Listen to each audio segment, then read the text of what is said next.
Et là, en fait, je découvre que les patients, en fait, c'est mes meilleurs formateurs.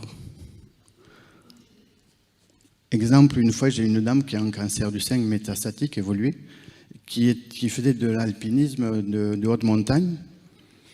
Et là, elle ne pouvait plus le faire. Donc, elle vient me voir et elle m'exprime sa colère un petit peu, sa frustration.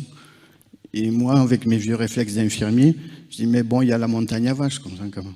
Donc, bon, vous pouvez aussi faire des choses. Donc, je lui donne une solution, quoi, toute faite. Moi, ça me rassurait. Et là, elle me dit, bon, vous arrêtez tout de suite. Moi, devant la montagne à vache, je ne veux pas en entendre parler. En fait, voilà, et elle m'a donné une grande leçon de sophrologie, en fait. C'est au lieu de vouloir toujours donner des réponses, acceptons aussi de ne pas avoir de réponses, et d'aider la personne à trouver la sienne, en fait.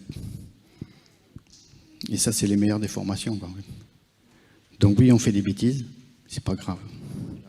Il faut se battre, il faut avoir le moral. Un patient qui a un cancer, mais déjà des soignants vont commencer à lui dire, il faut vous battre. Mais se battre contre qui? Contre quoi? Avec qui? Avec quoi? Le patient, il est complètement perdu devant cette injonction, et du coup, se sentant perdu, ben, ça l'angoisse encore plus. Moi, ce que je leur dis, se battre, c'est juste faire ce qu'il faut. Le médecin, il y a eu un problème, vous allez voir un médecin compétent, il vous a dit, enfin on espère, il vous a dit, il faut faire ça, ça et ça.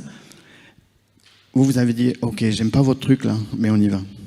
Et en fait, se battre, c'est juste faire ça. Et on n'est pas obligé d'y aller le sourire aux lèvres.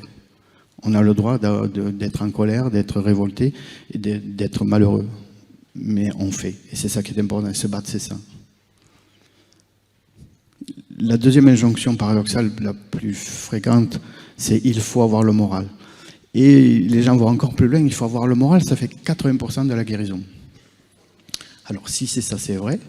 Moi, je fais des stages de rigolothérapie, je guéris tout le monde. On ne fait plus de chimio, c'est bon, c'est terminé. Malheureusement, ça ne marche pas comme ça.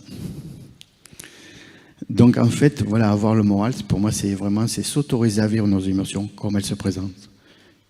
Et une fois que j'ai libéré mes émotions, ben là, je peux revenir et me relâcher. Et donc, pleurer fait partie d'avoir le moral. Complètement partie d'avoir le moral.